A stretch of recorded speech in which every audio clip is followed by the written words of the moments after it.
Levante la mano cada una de las personas quienes han tomado una decisión que en su momento consideraron que no era la más adecuada o que ante los ojos de los demás no había sido la correcta. ¡Wow! Eso me motiva mucho porque ya desde ahora me doy cuenta que tenemos por lo menos algo en común. Imagínense ahora que esa decisión la toman a los 35 años, cuando ya prácticamente tu vida está estructurada y cuando consideras que ya tienes todo lo que en algún momento habías soñado. En México, por ejemplo, solamente el 18% de las personas alcanzan a graduarse de una licenciatura. De este porcentaje, únicamente un 4% se gradúa de una maestría y de ese mismo 18%, 1% se gradúa de un doctorado. ¿Qué implica eso? Que tenemos un grupo muy reducido de personas que nos cuentan con un posgrado en este país. Seguramente también estarán pensando que eso, pertenecer a ese grupo, te da la posibilidad de avanzar más rápido, pero también implica mucho esfuerzo. Eso lo aprendí a muy temprana edad. Cuando yo estaba estudiando la ingeniería en agronomía, me acuerdo perfectamente haberle preguntado a uno de mis profesores, ¿qué implica, qué tan difícil es estudiar un posgrado? Y su respuesta fue tajante y me dijo, olvídalo. Estudiar en el extranjero solamente es una oferta para la gente élite de este país. Por supuesto, en ese momento mis sueños quedaron en el suelo, pero me ayudó a pensar y analizar si realmente me estaba diciendo la verdad. Mi profesor, donde quiera que estés, nunca había tenido la posibilidad de decirte que 2 años después de que me diste ese argumento, había sido aceptado por la Texas A&M University en Estados Unidos para hacer un doctorado. Asimismo, la Universidad de Oklahoma me ofreció una beca para lograr lo mismo.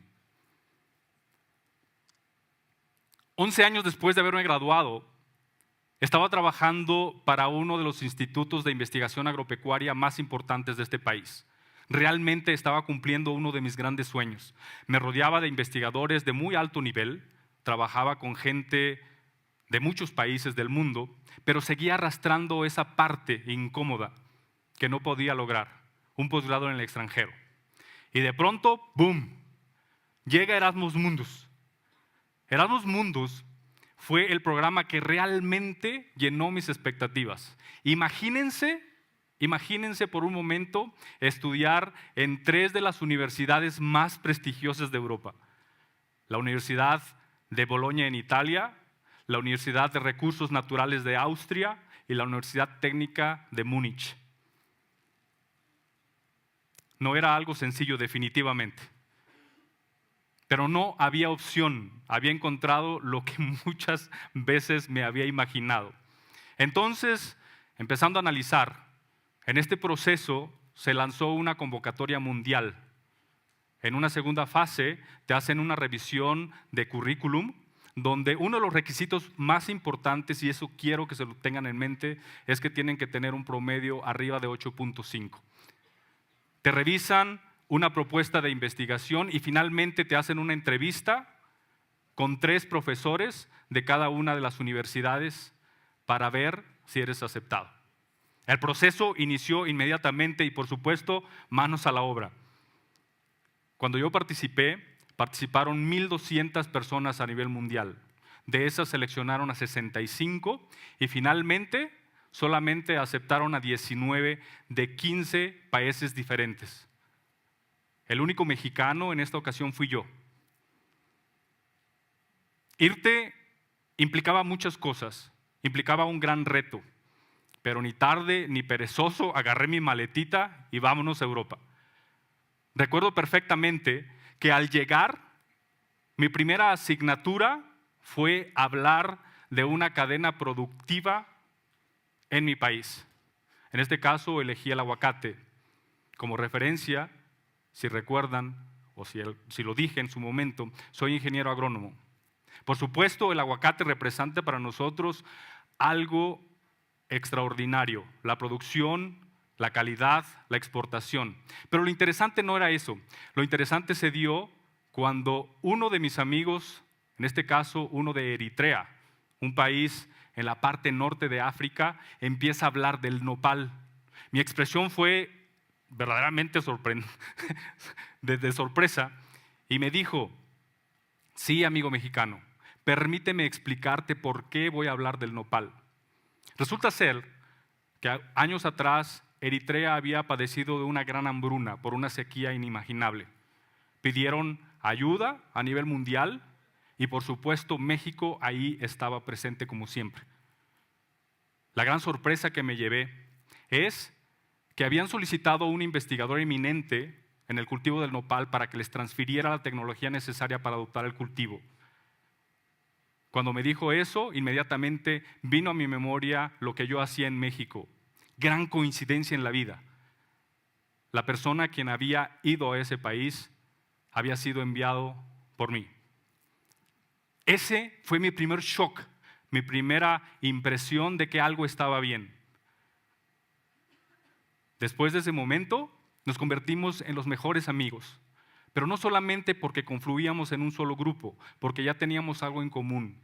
Los mexicanos estábamos ayudando a salvar vidas. En ese momento, mi orgullo de ser mexicano se transformó en algo distinto y empecé a apreciar una tras otra vez lo que yo hacía en México. Los trabajos empezaron de manera súbita, no hubo momentos de acoplamiento. Erasmus Mundus te da la posibilidad también de trabajar con tecnología de punta. En mi caso, trabajé para poder modificar o tropicalizar un método de ampliación de ADN que inicialmente se utilizaba para diagnosticar enfermedades en humanos.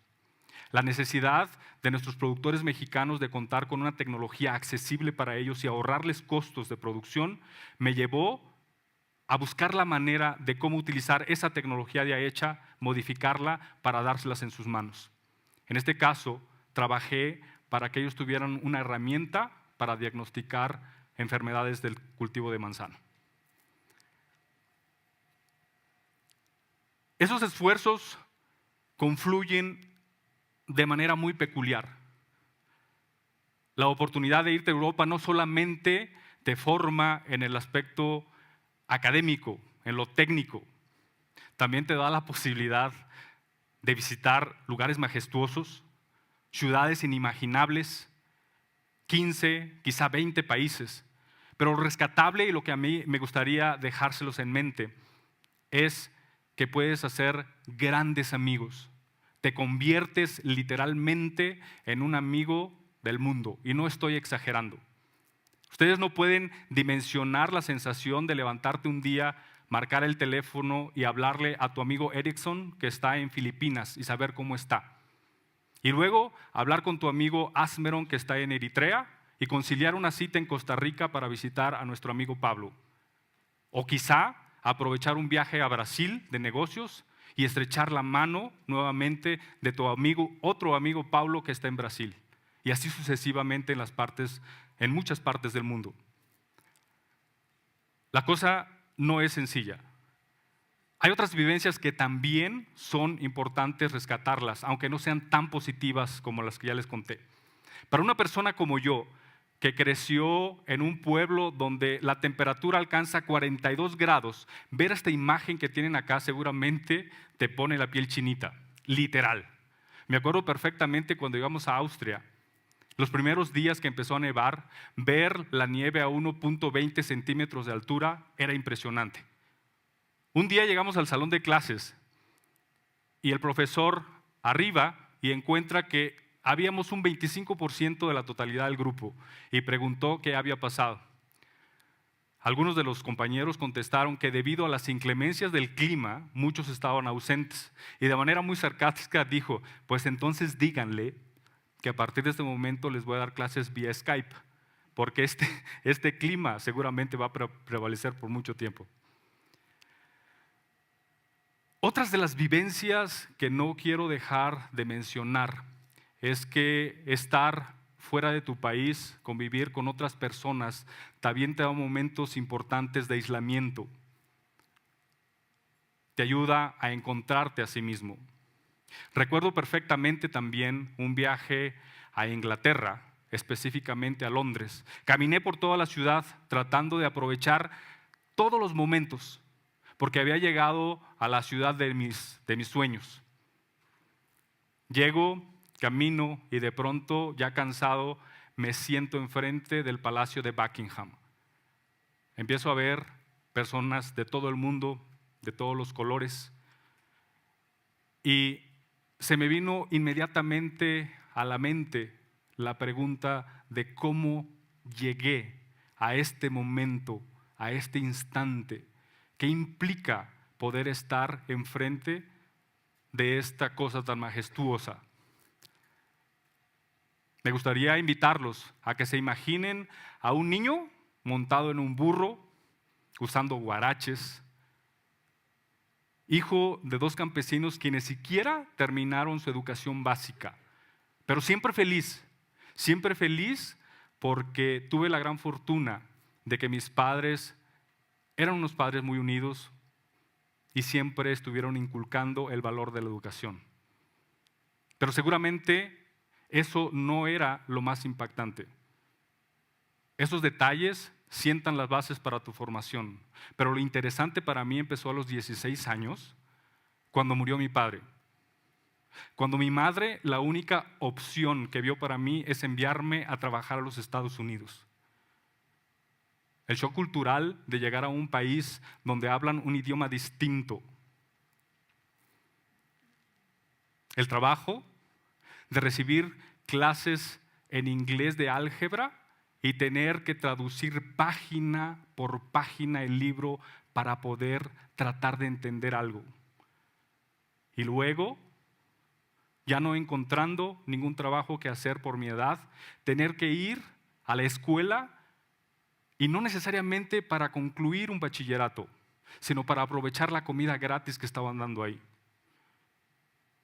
Poder vivir o tener que vivir en un departamento con 10 personas que no conocía y literalmente experimentar uno de los dolores más intensos que alguien puede experimentar porque se le metió una cucaracha en el oído porque tenías que dormir en el piso. Eso te ayuda en los momentos en que estás solo. Pues bien, el programa pasó muy rapidísimo.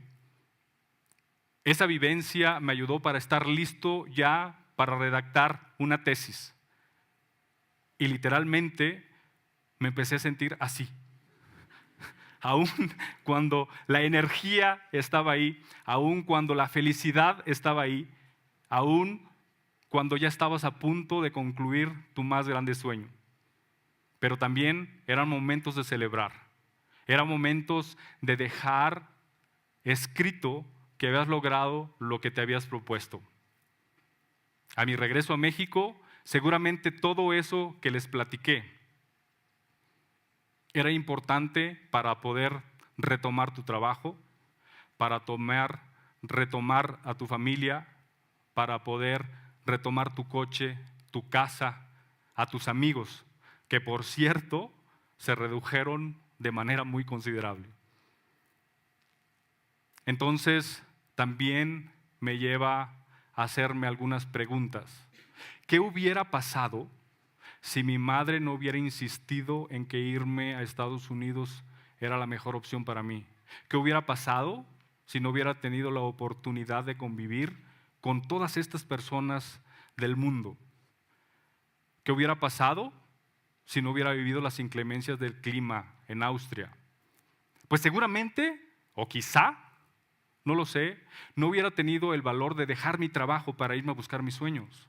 O quizá, tal vez, no hubiera tenido el temperamento para aceptar el trabajo de coordinador de asesores de una subsecretaría, donde la primera tarea que me asignaron fue diseñar un programa del gobierno federal que ayudaba a productores pobres y que hoy día beneficia a 2 millones de personas, pero que además ganó el Premio Nacional de Diseño a nivel nacional.